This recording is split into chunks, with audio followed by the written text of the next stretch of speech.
I bought a beachfront house and let everyone believe I lived there alone and friendless. My son invited his girlfriend's family to show off his new beach house. When they arrived, I was already on the veranda, being interviewed by a TV crew about the new owner of the mansion. The call from James came on a Tuesday, just as I was reviewing the final landscaping plans for the native coastal garden. "Mom, I need a favor," he said, that familiar tone in his voice, the one he'd perfected since childhood whenever he wanted something. "Something important has come up this weekend." I smiled to myself, tracing my finger along the blueprint for the tidal pool educational exhibit I was building on the property. At 58, I'd grown accustomed to my son's emergencies, which typically involved impressing someone with resources that weren't actually his. "What kind of favor, James?" I asked, keeping my voice neutral. "I was hoping you could postpone moving into the beach house this weekend, just for 2 days." He paused, then added with practiced casualness, "I want to show some friends around the area, and it would be perfect if they could stay there." The beach house, my $6 million oceanfront property in Seaglass Cove, the dream I'd worked 35 years to achieve. The home I'd purchased after building my real estate development company from nothing into a silent empire. The same home that the locals simply referred to as the Hayes Place, assuming I was just a quiet widow who'd somehow managed to afford a beautiful retirement spot. "What friends would these be?" I asked, though I already suspected the answer. "Olivia's parents are coming to town," he admitted. "The Westfields. I've told you about them. They own Westfield luxury brands." "Ah, yes, the handbag people," I said. Victor and Camilla Westfield's company was notorious for its advertising campaigns that essentially shamed people for not owning their products.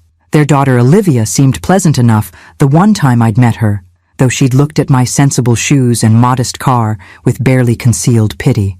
"They're more than handbags, Mom. They're a full luxury lifestyle brand," James corrected with the slightest edge of irritation. "And they're very interested in beachfront property investments. If they like the area." He let the implication hang. James had been dating Olivia for 8 months, and I recognized this for what it was, an attempt to impress potential in-laws by pretending my house was his achievement. "So you want them to believe the house is yours?" I asked directly. A moment of awkward silence followed, before James laughed nervously. "Not exactly.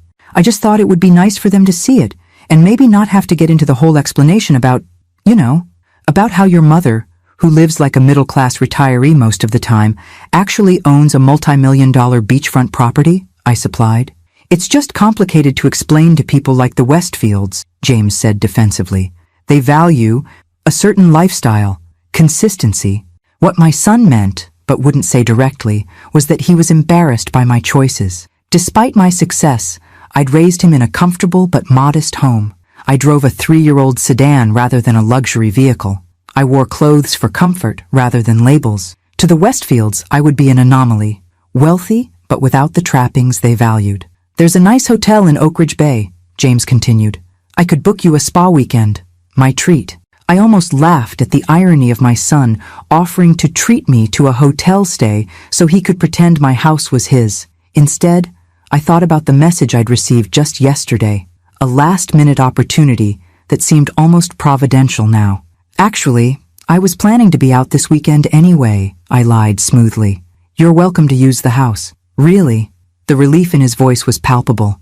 "That's perfect. We'll just be there Saturday and Sunday. I promise we'll leave everything exactly as we found it." "I'm sure you will," I replied. "There's just one small thing.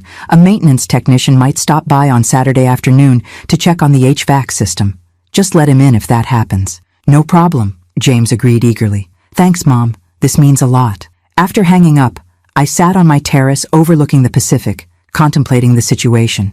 I had worked my entire adult life to build my company, Hayes Sustainable Developments, from a one-woman operation into one of the most respected, eco-conscious real estate development firms on the West Coast. I had raised James alone after his father died when he was just 7. I had sacrificed, invested, worked 70-hour weeks, all while trying to instill values of honesty and hard work in my son. Before I finish telling my story, please subscribe to the channel and tell me in the comments what time you are listening to me. Yet somewhere along the way, James had developed the notion that appearances mattered more than reality. He'd become increasingly fixated on impressing others with symbols of wealth rather than actual achievements. His middle management marketing position somehow became executive leadership in his telling. His rented luxury apartment was described as my place in the exclusive West Side district, and now, apparently, my beach house was about to become his latest prop. I picked up my phone and dialed a number. Melanie Winter's office, answered a crisp voice. This is Eleanor Hayes. I'm calling about the interview request for Properties with Purpose. I believe we were tentatively scheduled for next month? Yes, Ms. Hayes. Let me pull up that file. I'm wondering if Ms. Winters might be available this Saturday instead? Something unexpected has come up, and I think it might actually make for a more interesting segment. After finalizing the new arrangements, I smiled to myself. For years, I had allowed James to maintain his illusions, to pretend to be someone he wasn't. I had hoped he would eventually grow out of it, find confidence in his actual abilities rather than fictional achievements. Perhaps it was time for a different approach, a gentle but necessary reality check. I looked out at the ocean waves crashing against the shore below my property. Like those waves, truth had a way of eventually breaking through any barrier, no matter how carefully constructed. This weekend, the tide would finally be coming in. The next 3 days passed in a flurry of activity as I prepared for Saturday's unexpected convergence of events. Melanie Winters and her production team were enthusiastic about the schedule change, particularly when I hinted at the authentic family dynamics that might unfold on camera. They didn't need to know the specifics. The promise of unscripted human interaction was enough to secure their interest. We'll arrive at 10 on Saturday morning to set up, Melanie had confirmed in our follow-up call. The actual interview will begin around 2 in the afternoon. Is that timeline still convenient for you, Eleanor? Perfect, I replied. My son and his guests should arrive around 3. We'll be well into the interview by then. Wonderful. Genuine family reactions always make for compelling television, she said, enthusiasm evident in her voice. And you're comfortable with us capturing whatever happens naturally? I thought about James, about the years of watching him construct elaborate fictions about his life, his accomplishments, his finances, about the increasing distance between us as he chased approval from people like the Westfields. Absolutely, I answered. I think it's time for some authenticity in front of the cameras. Friday evening, I received a text from James. All set for tomorrow. We'll arrive around 3. Thanks again for this, Mom. You're the best. I responded with a simple thumbs-up emoji. No need to elaborate or hint at what awaited him. Some lessons were best learned through experience. Saturday morning dawned bright and clear, the kind of perfect coastal day that real estate developers and tourism boards dream about. Sunlight sparkled on the azure water visible from every east-facing window of my home. The scent of sea salt and jasmine drifted through the open French doors leading to the main veranda. Melanie's production team arrived precisely at 10, moving with the practiced efficiency of people accustomed to transforming private spaces into temporary studios. They positioned lighting, arranged seating on the expansive veranda to capture the best background of ocean and coastline, and conducted sound tests with minimal disruption. This property is absolutely stunning, Ms. Hayes, said the young production assistant, as she helped me adjust the wireless microphone discreetly inside my linen blouse. The integration of the structure with the natural landscape is remarkable. Thank you, I replied. That was intentional. I wanted the house to feel as though it emerges from the coastline rather than imposing itself upon it. Well, it certainly achieves that, she smiled. Melanie's going to focus a lot on your conservation plans for the property, especially the Marine Education Center you're building. It's exactly the kind of purpose-driven ownership our viewers connect with. By 1:30, hair and makeup were complete, transforming me from my usual natural appearance to a slightly more polished version suitable for television.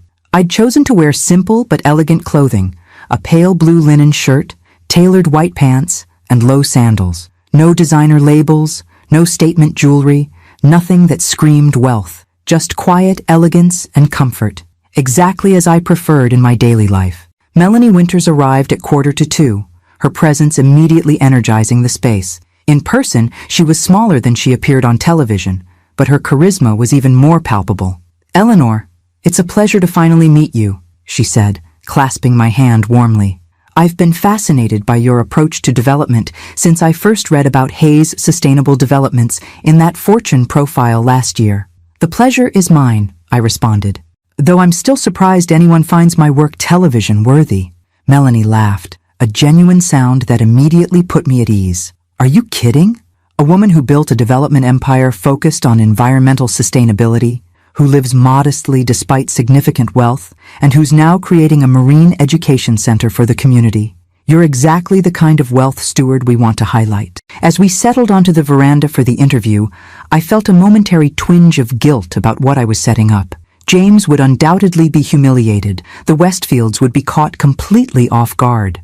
Was this really the best way to address the situation? But then I remembered James's most recent Christmas visit, when he'd spent the entire time making excuses for why I couldn't join his dinner with the Westfields. They're very particular about their social circle, he'd explained awkwardly, and your views on consumerism might make things uncomfortable. My resolve hardened. Sometimes a single moment of uncomfortable truth was kinder than years of enabling delusion. At precisely 2 o'clock, the cameras began rolling. Melanie was a masterful interviewer, beginning with questions about my background and the founding of my company before smoothly transitioning to my philosophy on wealth and success. You've achieved what many would consider exceptional financial success, she noted, yet you've chosen to live relatively modestly until this property purchase. Why is that? I've never equated wealth with objects, I explained. To me, financial success provides freedom and options, not a mandate to consume. This house is my first significant indulgence, and even it serves a greater purpose than mere ownership. We discussed my plans for the property, how part of it would become a marine education center for local schools, how the grounds were being landscaped exclusively with native species to demonstrate coastal conservation, how I'd worked with environmental engineers to ensure minimal impact on the delicate ecosystem. It's fascinating, Melanie observed, especially in today's culture of conspicuous consumption and status signaling, to meet someone who views wealth primarily as a responsibility rather than a license for excess. Money simply amplifies who you already are, I replied. If you value meaningful impact over appearances before wealth, that's unlikely to change after acquiring it. The interview flowed naturally as we walked through various parts of the property. We were back on the main veranda, discussing my late husband and single parenthood, when I heard the distinctive sound of tires on the gravel driveway. That would be my son, I said to Melanie with a small smile. He wasn't expecting me to be home today, and he certainly wasn't expecting a television crew. Melanie raised an eyebrow, instantly sensing the potential for compelling television. Is that so? Well, spontaneous family reunions always make for authentic moments. We continued the interview as voices drifted up from the front of the house. I heard James's animated tone as he presumably gave his grand tour introduction to the Westfields. Wait until you see the view from the main veranda. On clear days like this, you can see all the way to the headlands. Then came the moment I'd been anticipating for 3 days. James rounded the corner onto the veranda, gesturing expansively, flanked by Olivia and her parents. And this is where I spend most of my mornings, just taking in the...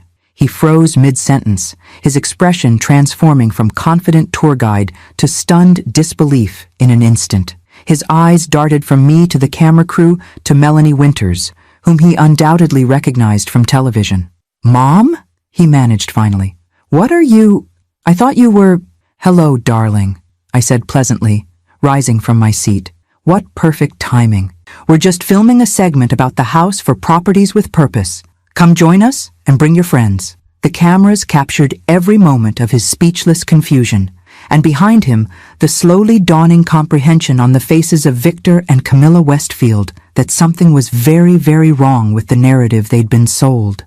"James!" Melanie exclaimed, professional enough to seamlessly incorporate this unexpected development into our interview. "What perfect timing. Eleanor was just telling us about her vision for this remarkable property. I'd love to get your perspective as well." James stood frozen, his mouth opening and closing like a fish out of water. Behind him, the Westfields exchanged confused glances, while Olivia's eyes darted between her boyfriend and me, putting pieces together in real time. I thought you were away this weekend," James finally managed, his voice unnaturally high. "Change of plans," I replied calmly. When Properties with Purpose called about featuring the house, I couldn't pass up the opportunity. You remember I mentioned someone might come by today? The deliberate mischaracterization of my maintenance technician warning hung in the air between us. James's face flushed deep red as understanding dawned that I had known and planned this encounter. Properties with Purpose, Camilla Westfield repeated slowly, her perfectly maintained facade showing the first cracks of confusion. The show about remarkable homeowners? That's right, Melanie confirmed, turning her attention to the new arrivals. We feature exceptional properties and the visionaries behind them. Eleanor's sustainable oceanfront development is exactly the kind of mindful luxury we love to highlight. Eleanor's development, Victor Westfield said flatly, his gaze hardening as it shifted to James. I felt a momentary pang of sympathy for my son, but pressed forward. James, why don't you introduce me to your friends properly? Caught in his own web, James had little choice but to comply. Mom, this is Olivia Westfield, my girlfriend, and her parents, Victor and Camilla Westfield. Everyone, this is my mother, Eleanor Hayes. Lovely to meet you all, I said, extending my hand. Please join us. The cameras don't bite. Mrs. Hayes, Victor said stiffly, accepting my handshake with visible reluctance. I'm afraid there seems to be some confusion. James invited us here to see his new beach house. Did he? I raised an eyebrow, looking directly at my son. How interesting. The cameraman adjusted his position slightly, capturing the tension from the perfect angle. Melanie, ever the professional, recognized compelling television when she saw it. James, did I misunderstand? She asked innocently. I thought this was your mother's property. The title records we researched for the show indicated Eleanor Hayes as the sole owner. James swallowed hard, trapped by his own fabrication with multiple witnesses, and most damagingly, cameras recording his every reaction. It's complicated, he stammered.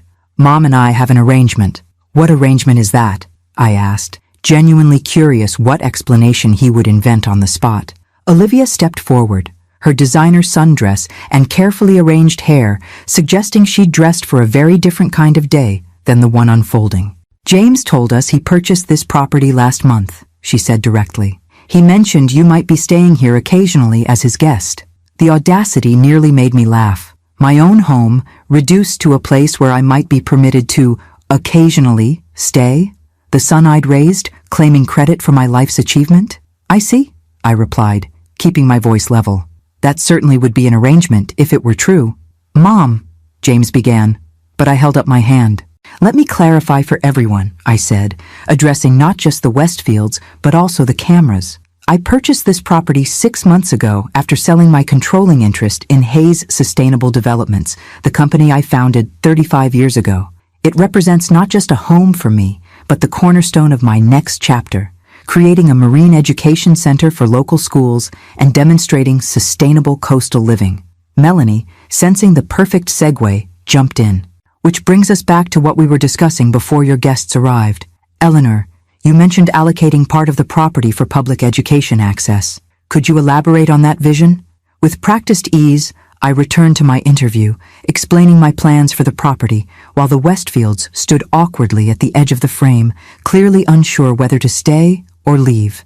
James had backed slightly away from the group, his expression a mixture of mortification and panic. What fascinates me, Melanie continued, is how differently people choose to display their success. Eleanor, you've mentioned prioritizing impact over appearance. I'd be curious, she turned smoothly to include the Westfields, to hear other perspectives on this. Mr. and Mrs. Westfield, as successful business owners yourselves, how do you view the relationship between wealth and its external signifiers? It was a masterful interviewer's move, incorporating the unexpected guests into the narrative while highlighting the philosophical contrast that hung unspoken in the air.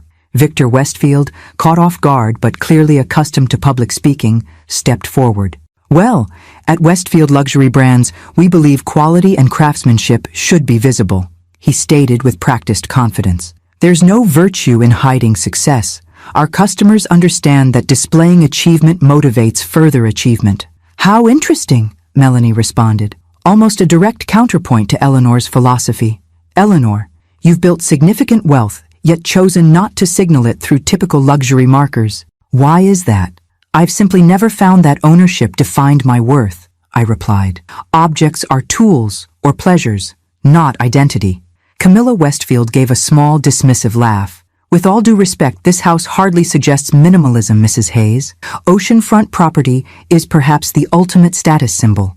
The difference, I countered gently, is in purpose. This house serves a function beyond status: education, conservation, community benefit. It's not about who has the biggest view or most impressive address. The camera panned to capture the Westfields' reactions: Victor's thinly veiled disapproval, Camilla's forced smile, and Olivia's growing discomfort. James remained at the periphery, seemingly trying to become invisible. Let's talk about your journey to this point, Melanie suggested, seamlessly moving the interview forward. Many of our viewers are inspired by stories of self-made success. How did Hayes Sustainable Developments begin? As I shared the story of starting my company with nothing but a drafting table in my garage after my husband's death, I watched the Westfields' expressions shift. Despite themselves, they seemed captivated by the authenticity of my narrative, so different from the fabricated version their daughter's boyfriend had presented. I never had investors or family money, I explained. Every property, every project was built on reinvested earnings and sweat equity.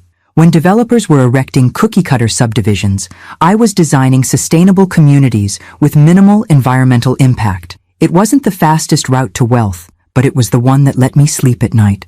Olivia had drifted away from her parents to stand near the veranda railing, looking out at the ocean. Her body language suggested inner conflict, perhaps reassessing what she thought she knew about James, about wealth, about what truly mattered. When the cameras paused for a brief setup adjustment, Victor approached me directly, his voice low and controlled. Mrs. Hayes, I don't appreciate being misled about the ownership of this property. Your son has created a highly inappropriate situation. I agree completely, I replied calmly, and I apologize for my son's misrepresentation. But I'm curious, would you have viewed him differently if you'd known the truth about his circumstances? The question hung between us, uncomfortably direct. Victor's expression hardened, but before he could respond, the cameras were rolling again, and we all resumed our positions for the next segment of what had become a very different kind of interview than anyone had anticipated. When Melanie called for a 15-minute break, the atmosphere on the veranda crackled with tension. The production crew busied themselves adjusting equipment, creating the illusion of privacy, while remaining close enough to capture any compelling exchanges. "Mother, can I speak with you?" James asked through clenched teeth, gesturing toward the French doors leading inside. "Privately," I nodded, following him into the living room. Through the windows, I could see the Westfields huddled in conversation at the far end of the veranda, Camilla gesticulating emphatically, while Victor checked something on his phone. Once inside, James rounded on me. "What the hell are you doing?" he hissed. "You deliberately set me up to look like a fool." "Did I?" I kept my voice calm. "I simply agreed to an interview about my home. You're the one who claimed it belonged to you. You knew exactly what would happen. You could have warned me, like you warned me about bringing the Westfields here under false pretenses," I countered. "About presenting my life's work as your latest acquisition?" James ran a hand through his carefully styled hair, disheveling it in frustration. "You don't understand. The Westfields are important. Olivia is important to me. I needed to impress them." "With lies?" I asked quietly. "Is that really the foundation you want to build a relationship on?" "It's not that simple," he insisted. "They value certain things: success, achievement, status. And you thought the only way to demonstrate those was by pretending to own something you don't? Look who's talking," he shot back. "You've been playing down your success my entire life, living in that modest house in the suburbs when you could afford much better, driving ordinary cars, acting like we were just comfortable when all along you were—" He gestured expansively at the oceanfront mansion around us. "Capable of this." His words revealed the heart of his resentment, a perspective I hadn't fully appreciated until now. In his mind, I had been the one concealing reality, denying him the status markers he craved. "I never hid my success from you, James," I said carefully. "I simply chose not to define myself by possessions. There's a difference between modesty and deception." "Well, your modesty made me look like a liar in front of my girlfriend's parents," he snapped. "What am I supposed to tell them now?" "The truth might be a refreshing start," I suggested. that you're a talented marketing manager building your career legitimately, that you don't need to invent accomplishments to be worthy of respect. He laughed bitterly. You really don't get it. In their world, in Olivia's world, being on your way up isn't enough. You either matter or you don't. And if that's truly how they measure human worth, I asked gently, are they people whose approval you should be seeking? Before he could answer, the French doors opened, and Olivia stepped inside, her expression unreadable. Sorry to interrupt, she said stiffly. My parents are asking whether we should leave or continue with this interview situation. James looked panicked. Olivia, I can explain. Can you? She interrupted, her voice tight. Because I'd really like to understand why you told us you'd purchased this house, why you've been pretending your mother is just some middle-class retiree when she's clearly a successful businesswoman, why everything you've told me about your financial situation appears to be fabricated. I moved toward the door. I'll give you two some privacy to sort this out. No, please stay, Mrs. Hayes, Olivia said, surprising me. Since we're finally getting honest, I'd prefer all cards on the table. She turned back to James. Well? James looked trapped, his gaze darting between us. I never exactly said I purchased the house, he began weakly. I just didn't correct certain assumptions. You specifically told my father you closed on the property last month, Olivia countered. Those were your exact words when you showed him photos of the view. It was aspirational, James attempted. Something I'm working toward. Olivia shook her head in disbelief. And your executive position? Your investment portfolio? The vacation home in Aspen you mentioned last Christmas? All aspirational too? James's silence was answer enough. I thought so, she said quietly. Then, turning to me, Mrs. Hayes, I apologize for the awkward position my family and I have put you in today. Clearly, we were operating under false information. Her maturity surprised me. No apology necessary, Olivia. And please call me Eleanor. A knock at the door interrupted us. Melanie peeked in. We're ready to resume whenever you are. The lighting is particularly beautiful right now for the ocean backdrop. We'll be right there, I assured her. When she'd gone, Olivia looked between James and me. For what it's worth, my parents are recalibrating. My father is particularly impressed by your actual story, Eleanor. Building a company from nothing is considerably more admirable than inheriting or purchasing success. She gave James a pointed look. You don't want to leave? James asked cautiously. Olivia considered him for a long moment. I haven't decided yet. Right now, I'm curious to hear the rest of your mother's interview. The real story, not the fiction you've been selling me. As we returned to the veranda, the atmosphere had shifted subtly. The Westfields' earlier indignation had tempered into something more complex. Victor's expression suggested reluctant interest, while Camilla maintained a polite but cool facade. Eleanor? Melanie greeted me as I took my seat. I was hoping we might discuss your perspective on intergenerational wealth and values in this next segment. Specifically, how you've approached teaching financial principles to your family. I caught the slight emphasis on her words. She was giving me a perfect opening to address the elephant on the veranda without directly embarrassing anyone. I believe wealth brings responsibility more than privilege, I began carefully. In raising my son, I tried to emphasize that money is a tool, not a measure of personal worth. That true security comes from developing skills and character, not accumulating possessions. The camera panned slightly to include James in the frame, capturing his discomfort. Some might argue that's easy to say when you have wealth, Melanie suggested. The luxury of eschewing luxury, so to speak. Perhaps, I acknowledged, but I built my company from nothing after becoming a young widow. For many years, modesty wasn't a philosophical choice, but a necessity. By the time financial success came, those values were deeply ingrained. And yet, Victor Westfield interjected unexpectedly, you've now purchased one of the most prestigious properties on this coastline. That seems like a departure from modesty. All eyes turned to him, surprised by his direct engagement. A fair observation, I conceded. This house is undoubtedly an indulgence. But even here, I've tried to align the purchase with broader values: conservation, education, community benefit. The property serves purposes beyond personal status. Fascinating, Melanie commented. Mr. Westfield, as someone who has built a brand specifically around luxury and status markers, how do you view this approach to wealth? Victor straightened slightly, clearly recognizing the opportunity to promote his company despite the awkward circumstances. Westfield Luxury Brands celebrates excellence and achievement. We believe success should be visible, tangible.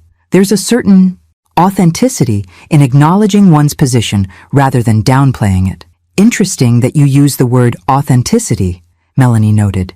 Eleanor, your thoughts?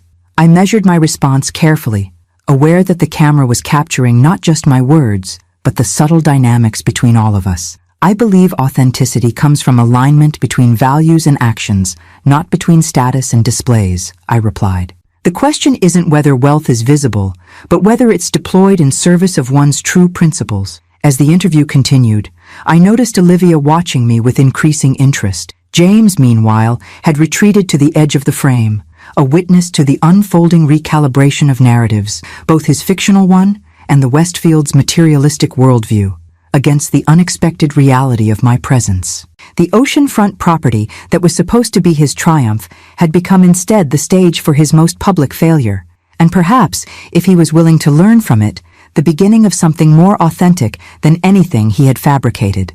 I'd like to shift our discussion to something I find particularly fascinating about your approach, Eleanor, Melanie said, skillfully guiding the interview into its next phase. You've mentioned using this property as a marine education center. Could you elaborate on that vision?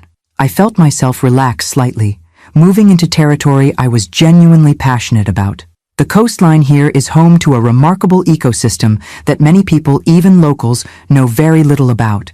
I'm converting the boathouse and lower garden into an interactive learning space where school groups can study tide pools, marine conservation, and coastal ecology. So this multi-million-dollar property will effectively become partly public? Melanie clarified. Several days each week. Yes, I confirmed. I'm working with local environmental educators to develop programs that will bring students from across the district, particularly from underserved schools. From the corner of my eye, I could see Camilla Westfield's expression of barely concealed incredulity. The concept of intentionally sharing exclusive oceanfront property with public school children clearly struck her as incomprehensible. That's unusually generous, Victor commented, his tone suggesting he wasn't entirely convinced of my sincerity. Most people purchasing property at this price point are primarily concerned with privacy and exclusivity. I've found that wealth becomes more meaningful when shared purposefully, I replied. The joy of having children learn and discover here will far outweigh whatever pleasure I might get from keeping the property entirely private. Melanie nodded thoughtfully. This philosophy seems to run counter to prevailing attitudes about luxury properties. The Westfields, as leaders in the luxury market, what's your perspective on this kind of, shall we say, democratization of privilege? It was a masterful interviewer's move, contrasting my approach with the Westfields' entire business model in a way they couldn't easily dismiss without seeming callous. Camilla cleared her throat. Well, Westfield Luxury Brands certainly believes in philanthropy, she began carefully. We donate to numerous charities annually, but we also recognize that exclusivity has inherent value. That's what our customers are purchasing, something not everyone can have. Interesting distinction, Melanie observed. Charitable giving versus direct access. Eleanor, you seem to be taking the latter approach. I believe in experiencing generosity directly, I explained. Writing checks is valuable and necessary, but there's something powerful about physically opening your space to others. As I spoke about my plans for the education center, I noticed James watching me with an expression I hadn't seen in years, something close to the admiration he'd shown as a child when I'd explained my building designs to him at our kitchen table. Back then, he'd been proud of my work, before status anxiety and social climbing had twisted his perspective. Would you give us a tour of the areas that will become the education center? Melanie asked. Certainly, I agreed, rising from my seat. As our group moved through the house toward the coastal path leading to the boathouse, I found Olivia walking beside me, having deliberately separated herself from both James and her parents. Your vision for this place is extraordinary, she said quietly, just between us. I studied sustainable architecture in college before my parents pushed me toward interior design. This revelation surprised me. You have an architecture background? She nodded. I specialized in biophilic design, integrating natural elements into built environments, but my father thought it was too niche to be profitable. That's exactly the approach I used in designing this house, I told her, genuinely interested. The way the structure follows the natural contours of the coastline, the use of local materials. I noticed immediately, she interrupted, excitement breaking through her controlled demeanor. The way you've positioned the windows to track the sun's path, the passive cooling system using the ocean breeze. It's brilliant. Ahead of us, the production team was setting up at the boathouse, while James and the Westfields followed at a distance. This momentary privacy gave me an opportunity to see Olivia as an individual, separate from her parents' materialistic values and James's deceptions. What would you do if you could design freely, without concern for what others think is appropriate? I asked her. She considered this seriously. I'd focus on creating spaces that heal the disconnect between humans and nature, buildings that teach their inhabitants to live more harmoniously with the environment. A wistful smile crossed her face. Exactly what you're doing here, actually. It's never too late to pursue that, I suggested gently. Perhaps, she murmured, her gaze drifting toward James, who was now engaged in what appeared to be a tense conversation with her father. At the boathouse, I explained my plans for converting the space into learning stations where children could examine marine specimens, conduct simple experiments, and learn about ocean conservation. The camera captured my enthusiasm as I showed preliminary sketches of the redesign. The most exciting feature will be the guided tide pool explorations, I explained, leading everyone down the wooden steps to the rocky shoreline below the property. This stretch of coastline has some of the most diverse tide pool ecosystems in the region, but it's typically inaccessible because of private property restrictions. As we carefully navigated the rocks, I pointed out starfish, sea anemones, and tiny crabs visible in the shallow pools. The camera operator captured close-ups of the miniature marine world, while Melanie asked thoughtful questions about conservation efforts. I noticed Victor Westfield had remained at the top of the stairs, apparently unwilling to risk his expensive loafers on the wet rocks. Camilla had ventured halfway down, but stood at a distance, looking uncomfortable in her impractical footwear. In contrast, Olivia had eagerly joined me at the edge of a particularly vivid tide pool, kneeling without concern for her designer sundress as she examined a bright orange starfish. "This is extraordinary," she breathed, genuine wonder in her voice. "I had no idea there was such biodiversity right here." "Most people don't," I agreed. "That's exactly why education is so important." When we returned to the main house, the dynamic had shifted noticeably. The initial shock and awkwardness had evolved into something more complex, a kind of grudging reassessment taking place among the Westfields, an uncertain hovering on James's part, and a growing animation from Olivia that seemed to surprise her parents. During a brief filming break, I overheard Victor speaking quietly but intensely to James near the kitchen. "You misrepresented yourself completely," he was saying. "That's not just dishonest, it's poor business strategy. No partnership can be built on fabricated credentials." "I never meant to mislead anyone," James protested weakly. "I just wanted to impress us," Victor finished for him. "Yes, that much is obvious. But consider this. If you had been truthful about your circumstances and your mother's achievements from the beginning, I might actually have been interested in your marketing insights. Now I question everything you've ever told us." I slipped away before they noticed me, not wanting to embarrass James further by witnessing his dressing down. Despite my disappointment in his behavior, he was still my son, and there were limits to the lesson I'd set out to teach. Back on the veranda, Melanie approached me with evident satisfaction.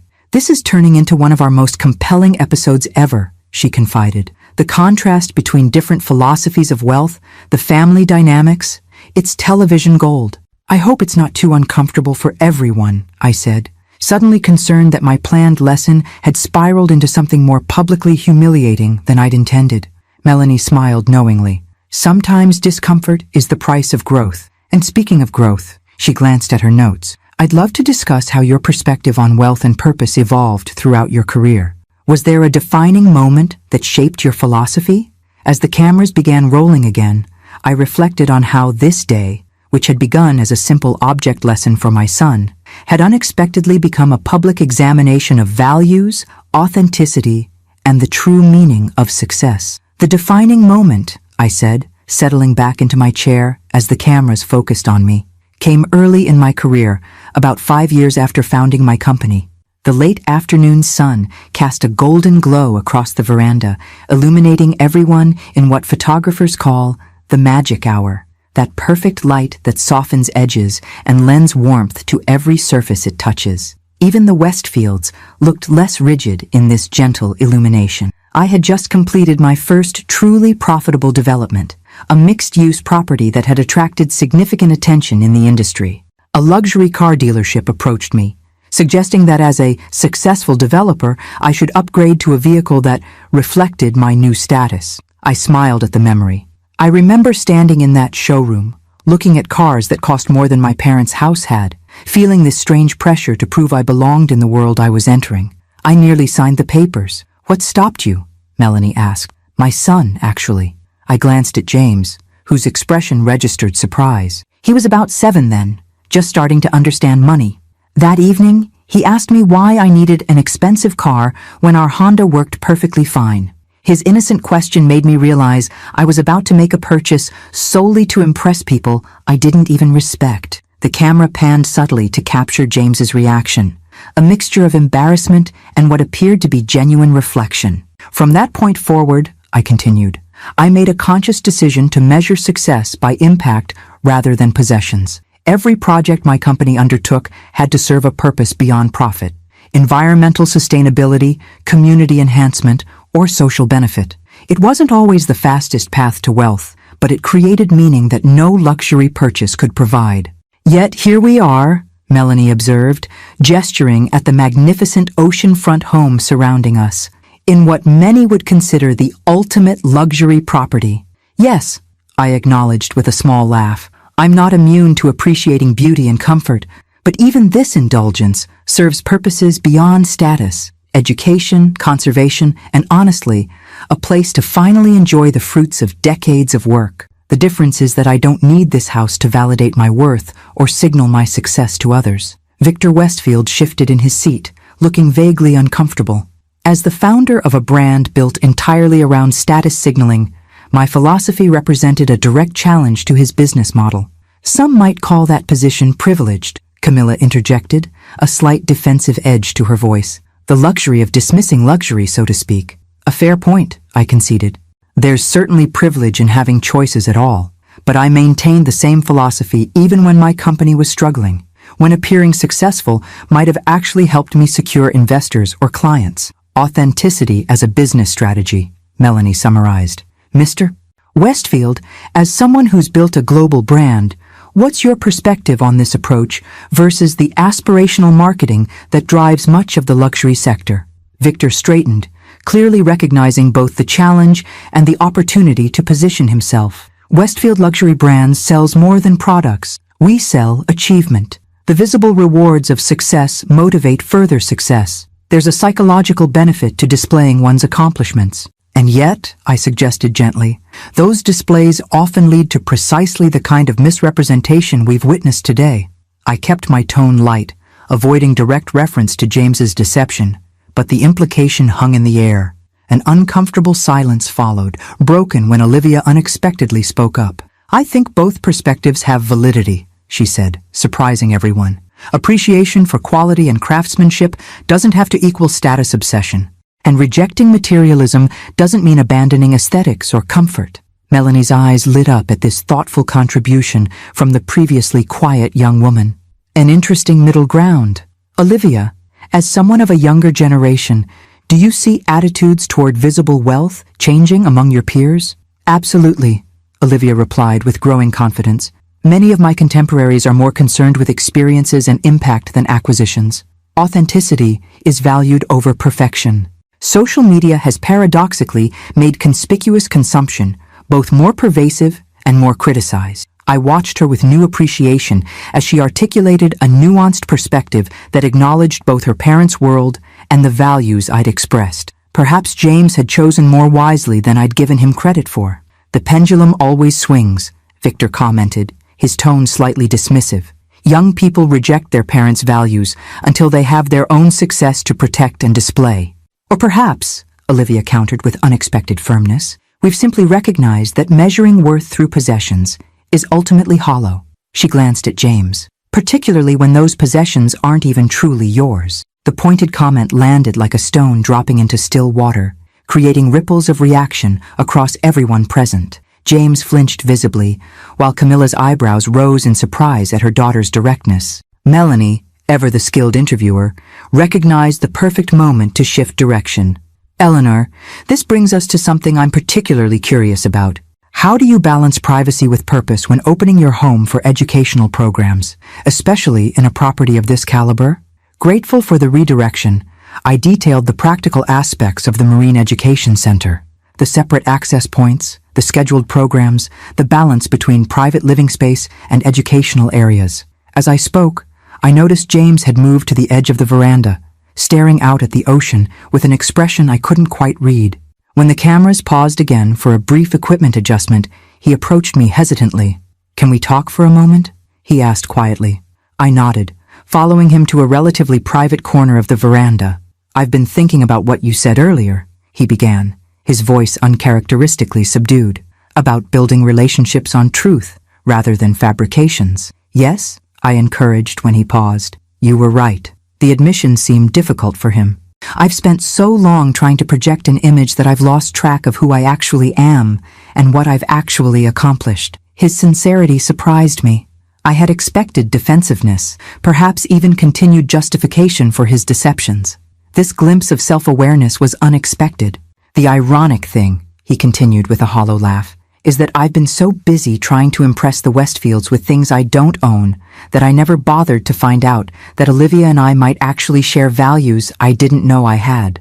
I followed his gaze to where Olivia stood, animatedly discussing something with Melanie, her genuine enthusiasm visible in her gestures and expression. "She's talking about sustainable architecture," James said. "Did you know that was her passion before her parents pushed her toward interior design?" I didn't. I was too busy pretending to own beachfront property to actually learn about the woman I'm dating. The self-recrimination in his voice touched me. "It's not too late to start over with honesty," I suggested gently. "Maybe." He didn't sound convinced. "Though after today's humiliation, I doubt the Westfields will allow their daughter anywhere near me." Before I could respond, Melanie called us back to resume filming. As we returned to our positions, I noticed Victor Westfield studying me with an expression I couldn't quite interpret, something between calculation and grudging respect. Whatever lesson I had intended to teach today had clearly developed in unexpected directions, affecting not just James, but everyone present in ways I hadn't anticipated. "Before we continue with our main interview," Melanie said as filming resumed, "I'd like to explore an interesting dynamic that's emerged today."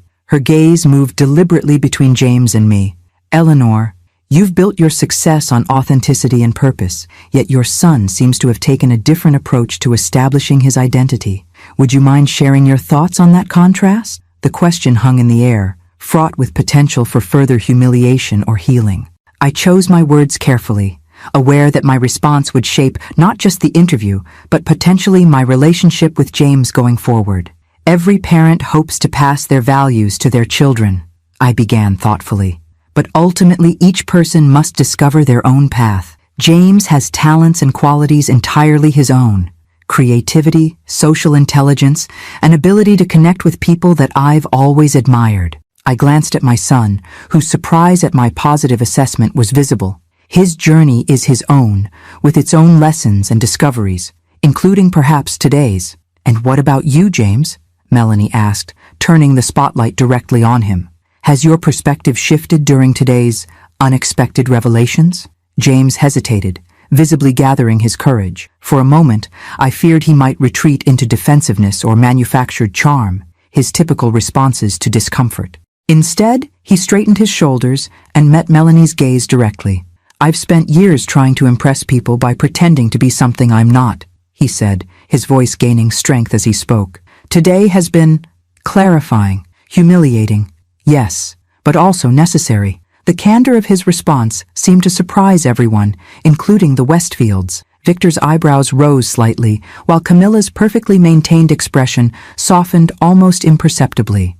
"Would you elaborate on that?" Melanie encouraged. "I've been so focused on projecting success that I've neglected to actually build it," James continued.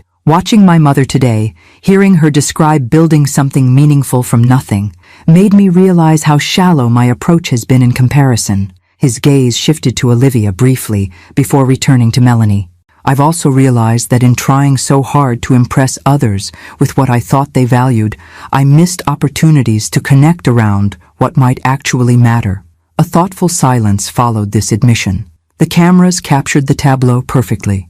James's vulnerable honesty, my quietly supportive presence, the Westfields' recalibrating assessment, and Olivia's complex expression, somewhere between pain and respect. Mr. and Mrs.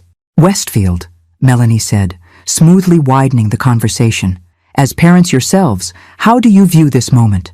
Has today's experience shifted your perspective on success and its representations? Camilla deferred to Victor with a subtle nod. He cleared his throat, looking mildly uncomfortable at being put on the spot. Our brand is built on the premise that quality and achievement should be visible, he stated, reverting to corporate language as a shield. We stand by that philosophy. Dad, Olivia interjected with surprising firmness, that's a marketing statement, not a personal response. Victor looked startled by his daughter's challenge. After a moment, his corporate facade cracked slightly. Very well. Personally, I find myself reconsidering certain assumptions today, such as, Melanie prompted, such as the notion that worth must be externally validated to be real, he admitted reluctantly. Mrs. Hayes Eleanor has built something undeniably successful without the trappings we typically associate with such achievement. That's thought-provoking. It was the closest thing to a concession I expected from a man who had built an empire on the premise that external validation was essential. Coming from him, it carried significant weight. And you, Mrs. Westfield? Melanie asked, turning to Camilla. Camilla adjusted her designer bracelet, buying a moment to compose her thoughts. I believe presentation matters, she began carefully, but perhaps substance matters more. Eleanor has both in her own way. It's not the approach I would choose, but I can't deny its authenticity. The admission seemed to cost her something, as though acknowledging the validity of a different value system threatened the foundations of her own. Olivia? Melanie continued, including the younger woman in this family reflection. Your position between these different philosophies. Where do you find yourself? Olivia's response came without hesitation. I've spent years suppressing my own passions to fit my parents' expectations. She glanced apologetically at her mother and father. Watching Eleanor speak about purpose and impact has reminded me of what I actually care about, creating spaces that connect people with the natural world, not just showcasing wealth. The naked honesty of her statement seemed to stun her parents. Victor looked as though he might object, then subsided, a new uncertainty in his expression. It seems we're witnessing several recalibrations today, Melanie observed. Eleanor, did you anticipate this outcome when you agreed to this interview? I smiled slightly. I anticipated a conversation about values and choices. The specific form it's taken has been educational for everyone, I think. Including you? Melanie asked perceptively. Especially me, I acknowledged. I've been reminded that authenticity requires courage, something I'm seeing from unexpected sources today. I glanced meaningfully at James and Olivia. As the interview continued, focusing now on the architectural features of the house and my plans for its educational use, I noticed a subtle but significant shift in the group dynamics. James had moved closer to Olivia, their body language suggesting a tentative reconnection based on this new, more honest foundation. Victor and Camilla stood slightly apart, their expressions suggesting internal reassessment rather than the earlier judgment and disapproval.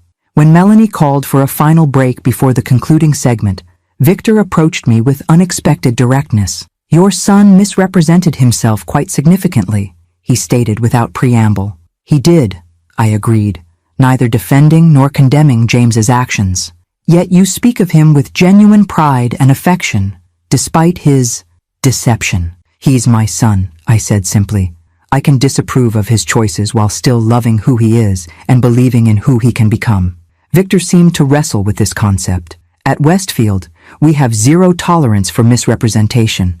Authenticity in our products is paramount, even as we sell the aspiration they represent. Perhaps the difference, I suggested gently, is that James isn't a product to be evaluated against specifications. He's a person in progress, learning from his mistakes. Something shifted in Victor's expression, a softening around the eyes, a slight relaxation of his rigid posture.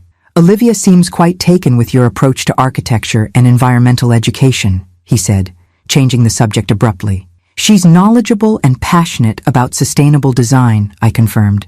You've raised a thoughtful young woman with genuine talent. We may have misdirected that talent, he admitted, with visible difficulty. Camilla and I believed interior design offered more security and status than environmental architecture. It's not too late for her to pursue her true interests, I pointed out. Victor glanced to where Olivia was examining the sustainable materials used in my veranda construction, her animation obvious even from a distance. No, he said quietly. Perhaps it isn't. As the sun began its descent toward the horizon, bathing the oceanfront property in spectacular orange and pink hues, I realized that this day, begun as a simple lesson for my son, had catalyzed unexpected reconsiderations for everyone present, including myself. The final segment of the interview took place as the sun began to set, casting long golden rays across the veranda and transforming the ocean into a shimmering canvas of orange and violet. Melanie had positioned us perfectly to capture this spectacular backdrop, the natural beauty emphasizing my points about preserving the coastal environment. As we conclude our conversation, Melanie said, I'd like to discuss the future. Eleanor, what do you envision for this property and your conservation efforts 5 years from now? I outlined my vision for the Marine Education Center, the native plant restoration along the bluffs, and the research partnerships I hope to establish with local universities. As I spoke, I noticed Olivia listening with rapt attention, occasionally nodding in agreement or leaning forward when I mentioned particular ecological approaches. That's an ambitious agenda, Melanie observed. Will you manage these initiatives personally? Initially, yes, I confirmed, though I hope to eventually build a team of passionate environmentalists and educators who share this vision. The right people with the right expertise could expand these programs far beyond what I might accomplish alone. Melanie turned slightly to include the others in the frame. This seems like an appropriate moment to widen our conversation. Today has been unexpected for everyone. Before we conclude, I'd like to hear final thoughts from each of you about what you're taking away from this experience. She gestured toward James first, giving him the opportunity to reframe his narrative. He took a deep breath. I came here today planning to impress people with things that weren't mine. Not just this property, but achievements and status I haven't earned. His voice grew stronger as he continued. What I'm taking away is the understanding that genuine accomplishment requires more than appearances. My mother built something real and meaningful. That's the example I should have been following all along. Olivia? Melanie prompted. I'm reconsidering what success actually means, she said thoughtfully. I've spent years suppressing my passion for sustainable design because it didn't fit certain expectations of prestige or profitability. Today has reminded me that meaningful impact matters more than impressive titles or socially approved career paths. Her parents exchanged glances at this declaration, but remained silent as Melanie turned to them next. Mr. and Mrs. Westfield, as leaders in the luxury sector, has today's discussion challenged any of your assumptions about wealth and its presentation? Camilla spoke first, surprising everyone. I've built my life around certain certainties, she said carefully. That quality must be visible. That achievement deserves display. That refinement sets one apart. She glanced around the elegant yet understated space I'd created. Today has suggested there might be other approaches equally worthy of respect. Victor nodded, adding, in business, we're taught that perception often matters more than reality. Eleanor has demonstrated that authentic substance can be more powerful than carefully curated appearances. He straightened slightly, reverting to his more formal demeanor, though I maintain that there's nothing wrong with quality being visible when it's genuinely present. A balanced perspective, Melanie acknowledged before turning back to me. Eleanor, final thoughts? The camera focused on me as I considered my response. I believe we all create narratives about success, what it looks like, how it's measured, what it requires. Today has reminded me that those narratives need regular examination. Are they serving our true purpose? Are they aligned with our actual values? Or have they become constraints rather than guides? I glanced at James, adding, I'm also reminded that we all make mistakes in how we present ourselves to the world. The question isn't whether we stumble, but how we recover and what we learn from those moments. Beautiful, Melanie said with genuine appreciation. Thank you all for what has been one of our most illuminating episodes. She turned to address the camera directly for her closing statement. From Seaglass Cove, This is Melanie Winters for Properties with Purpose, reminding you that our spaces reflect not just our taste, but our values and vision for the world we wish to create. And cut, called the director. That's a wrap. Absolutely fantastic material, everyone. As the production team began dismantling equipment and packing up cameras, an awkward silence fell over our group. The artificial structure of the interview had provided a framework for our interactions. Without it, the raw reality of what had transpired hung in the air between us. James approached me first, his expression a mixture of contrition and uncertainty. "Mom, he began, then stopped, seeming to struggle for words. "I'm sorry for all of this, for trying to claim your achievements as mine, for being embarrassed by your choices instead of proud of what you've built." The simple apology touched me more deeply than I'd expected. "Thank you," I said quietly. Though this probably wasn't the gentlest way to teach that lesson, a faint smile crossed his face. Subtlety has never been my strong suit. Apparently, I come by that, honestly. He glanced around at the retreating film crew. Though I never imagined my comeuppance would be quite so public. "If it helps," I offered, "the episode won't air for several weeks. Plenty of time to prepare your friends for the revelation that you don't actually own oceanfront property." His wince suggested this consideration hadn't yet occurred to him. "Right, that's going to be awkward. Or liberating," I suggested. "Authenticity usually is, eventually." Our conversation was interrupted by Olivia joining us, her expression determined despite obvious nervousness. "Mrs. Hayes, Eleanor," she began, "I want to apologize for my part in this situation. I should have questioned James more thoroughly instead of simply accepting his claims." "You believed someone you cared about," I replied gently. "That's not a character flaw." She nodded, acknowledging this, then continued with more confidence. "I'm also hoping to speak with you further about your sustainable design approach.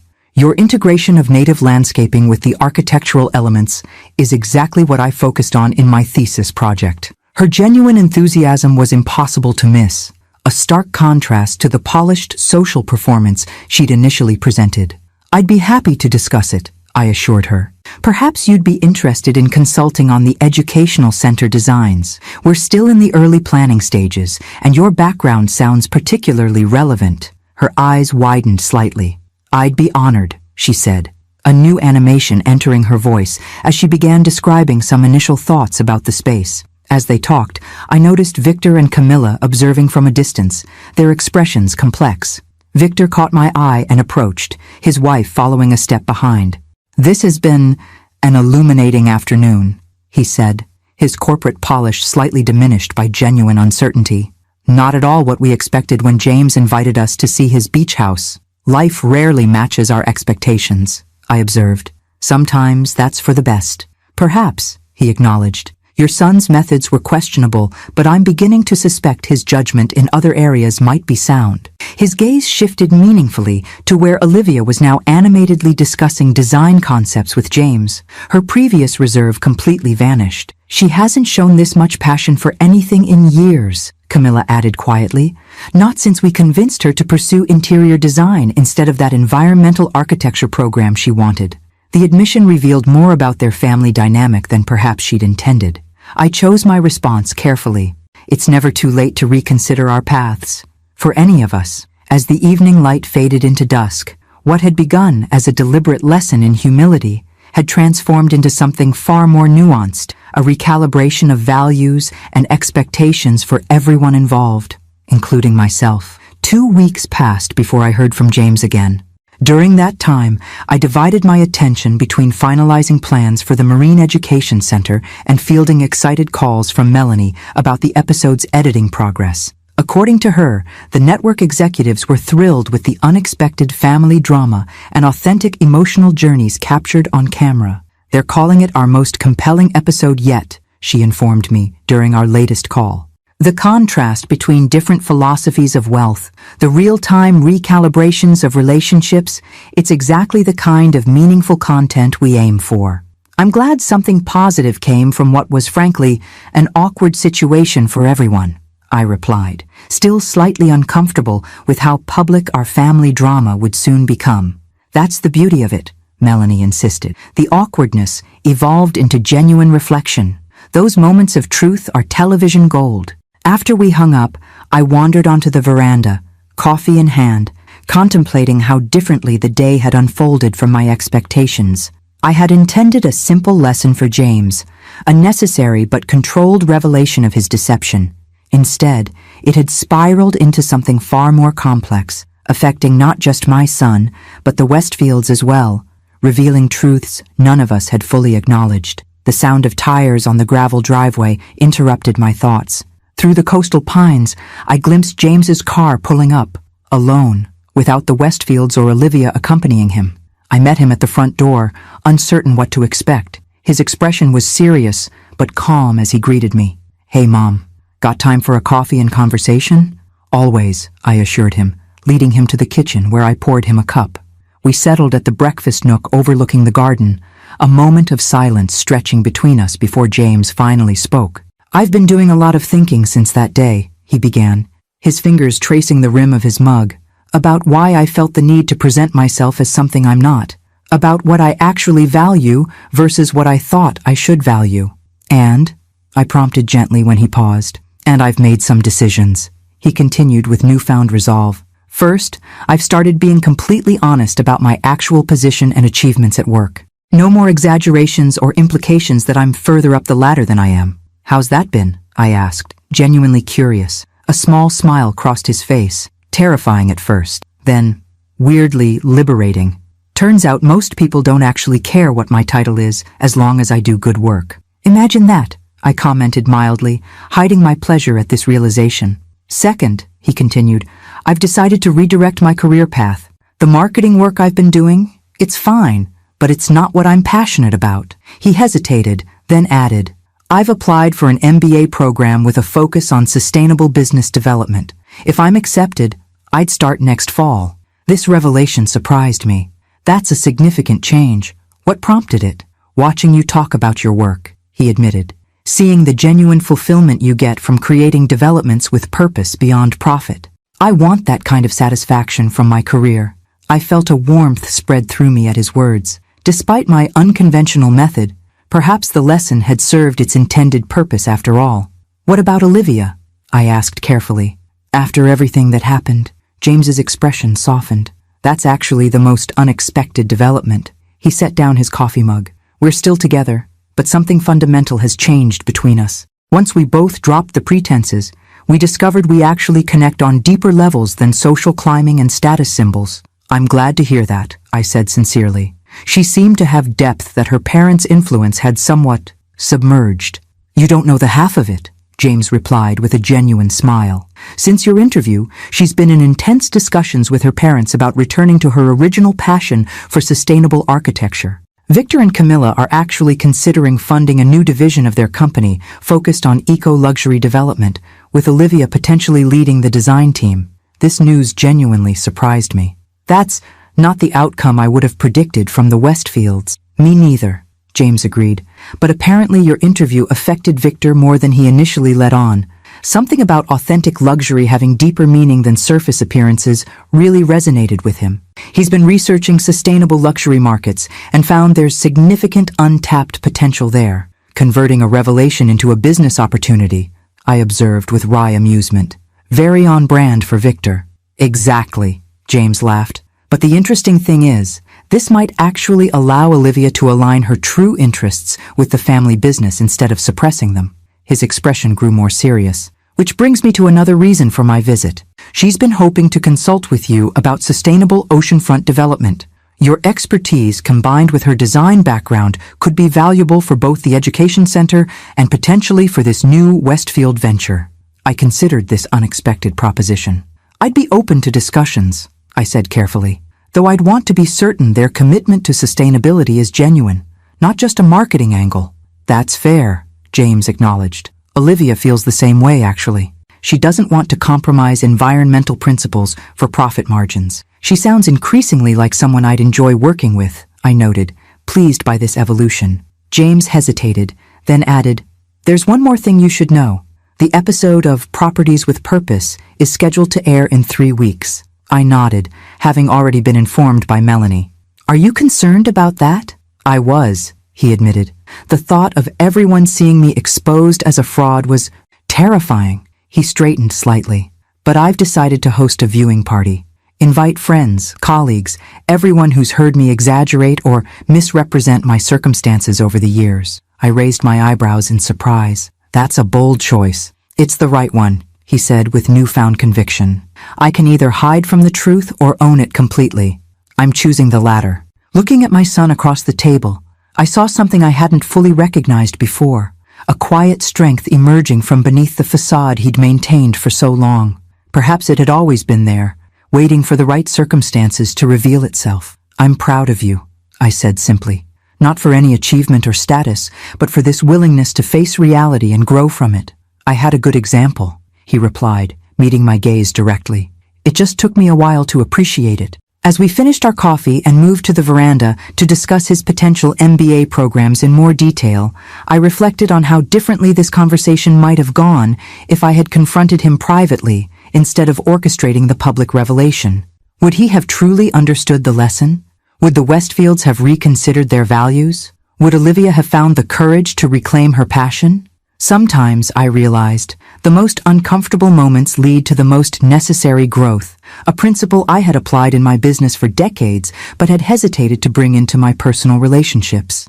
Perhaps in that regard, James and I had both learned something valuable from that unexpected afternoon. The evening of the broadcast arrived with a sense of surrealism that I couldn't quite shake. 3 weeks had transformed what began as a private lesson into a public event, one that would expose our family dynamics and the Westfields' reactions to millions of viewers nationwide. James had followed through on his bold decision, hosting a viewing party at his apartment for friends, colleagues, and even his direct supervisors from work. He'd invited me as well, but I'd declined, preferring to watch in the privacy of my home. Some experiences were best processed without an audience, and seeing myself on national television definitely qualified. I settled onto my veranda with a glass of wine as the autumn sunset painted the ocean in deepening shades of amber and violet. My phone buzzed with a text from Melanie. Episode airing in 5 minutes. Highest pre-broadcast interest we've ever had. You're about to become a minor celebrity, Eleanor. The thought was more disconcerting than flattering. I had built my career on substance over spotlight, focusing on my projects rather than personal recognition. Now, ironically, my philosophy of understated accomplishment was about to be broadcast to a national audience. My television was rarely used, but tonight, I'd positioned it for optimal viewing from my favorite chair. As the opening music for Properties with Purpose began, I took a deep breath and prepared to watch our family drama unfold through the lens of professional editing and production values. Melanie's introduction was elegant and enticing. Today, we visit a stunning oceanfront property in Seaglass Cove, a home that represents not just architectural achievement, but a profound statement about wealth, purpose, and authenticity. What began as a straightforward profile evolved into something far more revealing about how we define success and what we value most. The camera panned over my property, capturing its integration with the coastal landscape before settling on me. Seated on the veranda in that golden afternoon light, I looked more polished than I remembered, the subtle work of the makeup artist evident in my camera-ready appearance. The initial interview unfolded much as I recalled, with my explanation of the house's environmental features and planned educational center. Then came the pivotal moment, James rounding the corner with the Westfields, his expression transforming from confident tour guide to stunned disbelief in real time. The editors had captured the reveal perfectly, cutting between James's shocked face, the Westfields' confused reactions, and my calm acknowledgement of the situation. The background music shifted subtly, enhancing the dramatic tension without overplaying it. What followed was a masterfully constructed narrative of revelation and recalibration. The production team had artfully condensed hours of footage into a compelling 40-minute journey, highlighting key moments of confrontation, reflection, and gradual understanding. I winced slightly at certain moments, the raw hurt on James's face when his deception was exposed, Victor Westfield's initial condescension, my own occasionally too-pointed observations about materialism.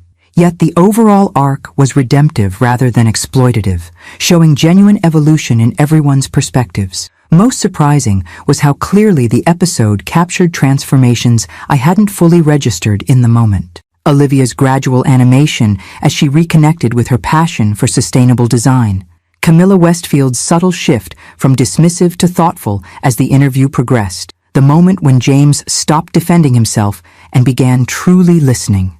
The final segment, filmed as the sunset bathed us all in golden light, carried a poignancy that even I found moving. Our closing reflections on authenticity, purpose, and the true meaning of success felt not like rehearsed platitudes, but hard-won insights emerging from genuine discomfort. Melanie's closing statement tied everything together. Perhaps true luxury isn't found in what we own or display, but in the alignment between our values and our choices, the authentic expression of purpose that gives meaning to success.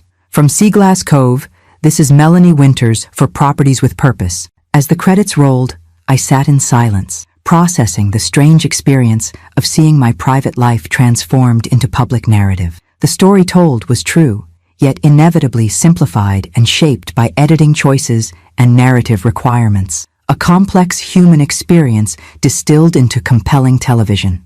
My phone began buzzing with messages almost immediately.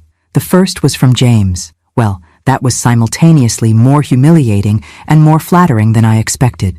The viewing party is alternating between mortified silence and heartfelt conversations. I think it's going well. I smiled at his uncertainty, imagining the scene at his apartment, colleagues and friends witnessing his most vulnerable moment, followed by his genuine growth. It was either an act of remarkable courage or spectacular miscalculation, perhaps both. The next message came, surprisingly, from Victor Westfield.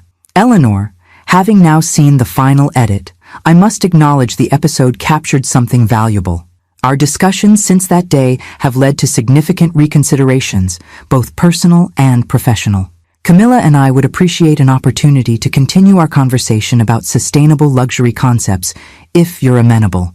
Before I could respond, another text arrived from Olivia. The episode just finished airing. My parents' phones are exploding with reactions from their social circle. Some confusion, some criticism, but also surprising support for the authentic luxury concept Dad's been exploring. And I've already received 3 inquiries about sustainable design consultation. Would still love to discuss potential collaboration on your education center when you're ready. The messages continued arriving, from former colleagues, industry acquaintances who recognized me, friends who hadn't realized the full scope of my achievements. The quiet, purpose-driven life I'd cultivated was suddenly illuminated by unexpected attention. I stepped away from my phone to refill my wine glass, taking a moment on the veranda to absorb the night air and collect my thoughts. The ocean stretched dark and limitless before me, a reminder of perspective. This momentary visibility, whether welcome or not, was just that, momentary. What would endure were the real-world impacts of my work, the education center under development, the environmental protections I'd established, and perhaps, most significantly, the transformed understanding between my son and me. As if summoned by my thoughts, a final text arrived from James. Party's winding down. People are leaving with a lot to think about. So am I. Thank you for the hardest, most important lesson I've ever received. I've spent years trying to impress others by pretending to be something I'm not. Tonight helped me finally understand that the only lasting impression worth making comes from genuine accomplishment and authentic purpose. I think I'm ready to build something real. Maybe tomorrow we could talk more about those MBA programs? I smiled as I typed my response. My door is always open. No pretenses needed. Setting down my phone, I looked out at my oceanfront home, the home I'd purchased after decades of meaningful work, the home that would soon welcome schoolchildren to learn about marine conservation, the home that had unexpectedly become the setting for a different kind of education altogether. The house I had bought and allowed others to believe I lived in alone and friendless had become, through an unexpected chain of events, the catalyst for new connections, recalibrated values, and deeper understanding, not just for James or the Westfields, but for me as well. Sometimes, I reflected, the greatest purpose a possession can serve is to remind us of what truly matters, not the possession itself, but the authenticity, impact, and relationships it makes possible. I raised my glass to the night sky, offering a silent toast to unexpected lessons and new beginnings. The credits had rolled on our televised story, but the real narrative of growth, purpose, and authentic connection was just beginning its most interesting chapter. Thank you very much for listening. Please leave a comment with a rating from 0 to 10, subscribe to the channel, and share this story with a friend.